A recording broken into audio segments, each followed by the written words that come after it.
Hey guys, it's Aaron King from Photog Adventures. Today on Astrophotog, I'm going to talk about the best tool in PhotoPills that you probably have no idea even exists.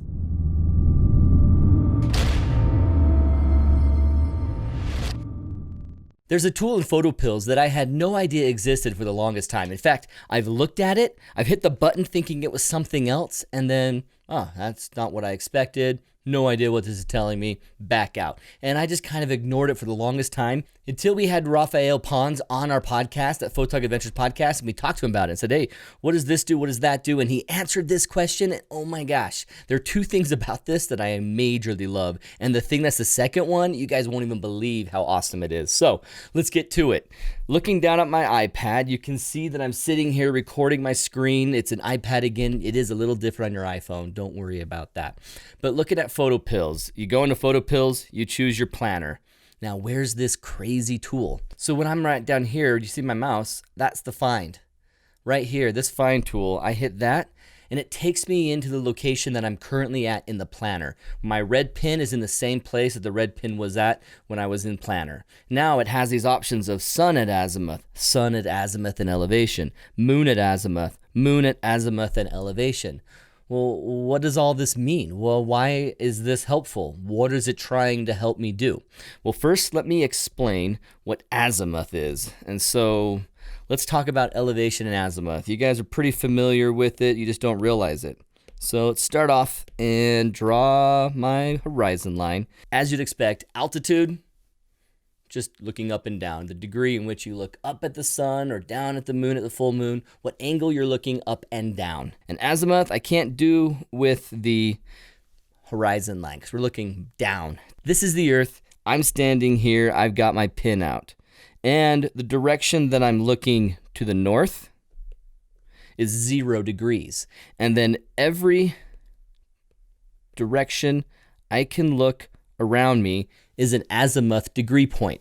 So let's pretend like this degree is north. As I turn, I'm going 1, 2, 3, 4, 5, 6, 7, 50, 70, 80, 90, 100, 118, 140, 180, and then continuing on for the whole 360 degrees. So azimuth is saying, well, what degree are you looking away from north? And so from your position out here at Bryce Canyon, where I have my pin, which direction am I looking right now? My blue pin is for where the moon is supposed to be. I'm saying I want the moon in that direction.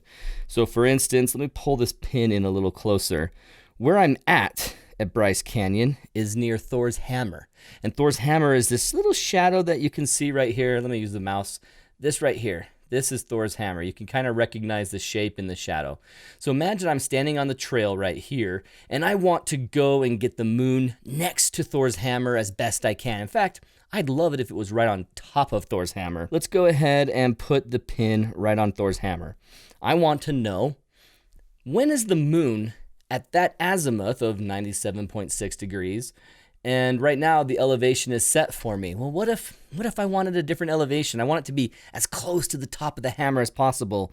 You tap on the elevation button up here. You hit this, and now it gives you this option, and it says, okay, during this date range of October 3rd, 2017 through October 2nd, 2022, meaning the next 5 years, this is the range in which this moon is going to be visible. I'm trying to use my mouse now. If you look at this area that is in shadow, that's where the moon will never be at this azimuth. So if I'm looking that direction, there's no time during any month, any year, that the moon is at this high of an elevation. It's never that high in the altitude. It's never, ever, ever. So it's showing me that the highest I can ever expect the moon to be is about 74.2 meters. And I'm thinking, well, Thor's hammer is about 10 meters tall. Let's say it's 10 meters tall, 30 feet high. Will there be a possibility that the moon is ever right there at that spot? Okay, this tells me in the range that, yeah, it's possible. When I come off of the elevation tool and go back to azimuth, it gives me the same shadow showing me the moon's never that far north. It's never that far northeast, never that far northwest. It's always at this pi center, it's always in this direction. This giant pi. If I were to go to a different time of the year, this pi would change. If I went to a very specific date, it would show me on this date every year, the moon's ever only visible in this pi section of the chart. So, well, now I get it that it's possible. Yay. But that's not what the tool is. It's the find tool. Why is it the find tool? Because once you have your elevation chosen and your altitude chosen, you can just hit that magnifying glass at the top. Now, this is so hidden right here. This, you would never know that that's not like an exit out of here button. That's actually continuing on the next step of the process. I want to find what days it's actually at that position. So now I hit the find button and, oh, I clicked with my mouse again. Now I hit the find button on my iPad and it's gonna list everything from October, what was the date? October 5th through 2022, October. And so it's showing me dates that have already passed, and that's why they're all grayed out. And then I go to the next date that's possible. If I was out there at Thor's Hammer right here, Tuesday, January 23rd, 2018, I could see the moon over Thor's Hammer at that elevation. I mean, right on top of it. Probably, I'm guessing the 30 meters. That's the hard part. Look at that, that's the phase, it's last quarter, and then you've got these other phases that it's in that position. So the moon will be in that position many, many times, but it'll have different situations. Like, look at this. This down here is purple. Why is it purple? Why do I have a different color behind each moon? This is the daylight period or nighttime period that you're looking at the moon. It's gonna say, hey, the moon's in that shape during daylight with a light blue color. If the moon is this shape on this black background, it means it's in the full darkness period. So what's purple and orange? Orange is going to be golden hour and sunset. And you're gonna have, right here, purple is telling you that it's actually in the nautical twilight period. So let's look down. Blue is astronomical twilight. Orange again, golden hour. Okay, there's the other purple. So the lighter purple is actually blue hour, and then the darker purple is nautical twilight. So it goes from this. Bright blue is daylight, orange is sunset, black is during full darkness. The lighter purple, that means blue hour. That's the civil twilight period, the blue hour period. And then the next one, the next purple is gonna mean that it actually is during nautical twilight, that period between civil and astronomical twilight, that nautical twilight period. So it's very dark, but not fully dark. Astronomical twilight, that is the blue color. So when it shows the moon is going to be above Thor's Hammer right there with this dark blue color, that's saying in astronomical twilight, where you can start to see some stars, but you can't really see full Milky Way stuff, this is what the moon is going to look like right there at that time on, June 5th, 2021 at 4:58 a.m. And it tells me, hey, you wanted it that azimuth and that elevation, boom, here you go. So I love the find tool. I had no idea. Real quick reminder, sun. Let's pretend like I decided that I wanted to have it come all the way through this part. I decide that's the angle. I think that sounds cool. Elevation. Let's go. Oh, look, I can't have it that low. That's the lowest I could possibly have. So what times is it there at that lowest elevation possible? Well, the moon is different where it shows you phases. The sun is just showing you exactly that the ball is there and during what daylight period. That's just regular day. Okay, so in the next 5 years, this location looking that direction is always going to be a high sun and it's always going to be regular daytime. So maybe that's not the best picture that I want. So now let me show you the piece de resistance of this app. Now, once I finally figured out how to use this, I thought it was awesome. And then Raphael in my car is going, oh, you could do this. Are you kidding me, Raphael? You could do that? He was here in Utah teaching PhotoPills, and we had a chance to hang out with him, and he showed me this in the car. I practically crashed because I was so freaking stoked. I was like, are you kidding me? That's amazing. So let me show it to you right now because we're going into the AR mode. So hope the audio stays good. I click down at the bottom. Look at this, the AR button. So once you're in here at azimuth and elevation, so here I am in the AR tool now, looking in the office. And let's pretend like the tree on that picture and the building head is kind of where I'm thinking I want to be. And that is the same direction that my awesome, Thor's hammer is going to be. So if I do this, what's so cool about it? I mean, why am I saying this is cool? Because watch. I want it to be right there between those.